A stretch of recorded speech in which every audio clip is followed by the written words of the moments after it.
પશુપાલક મિત્રો, ઘણી બધી વેદનાઓ અને ઘણા બધી સુખકારીની વાતોની સાથે આતિશભાઈ માલધારી તમે જુઓ કે જેમણે અમદાવાદની અંદર આખું અમદાવાદ ખોલ્યું હોય, આખું અમદાવાદ ખોલ્યું ને, અને પછી આપણો બાપદાદાનો વારસો કહો, બાપદાદાનો ધંધો કહો કે આપણી ખુમારી કહો, કેમ કે માલધારીના નેહડા સિવાય તો આનો ઉધાર કોઈ છે નહીં. અને એ ભેંસામાં આવીને આજે જેવું લાગે છે નાના, પણ આમ હકીકત કોઈ વિડીયોના માધ્યમથી કે આપણે કોઈને કલર કરીને બતાવવો ને વિડીયો બનાવવો છે એટલે સારું બોલજો એવું નહીં, જે હકીકત છે.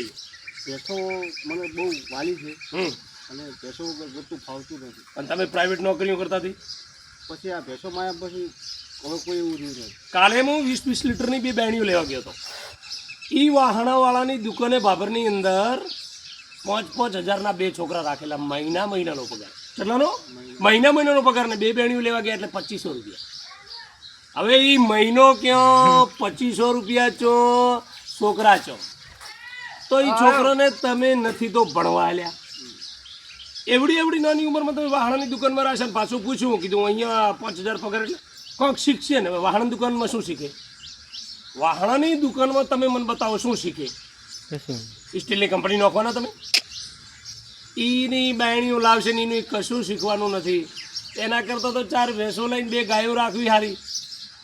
12 થી 3 છૂટા, ઘરની હોજવણ સૂકી, 15 દાડે રોકડીઓ પગાર, અને જે કોમ કરતા હોય કોમનું કોમ થાય કે ના થાય.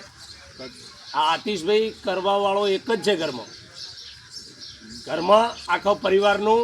અમદાવાદમાં રહેતો ત્યારે 9 રોકડા ને 13 ખોટા હતા. અત્યારે બધી રીતે આમ પૂરું પડે છે. ફાઇન એકદમ. હે?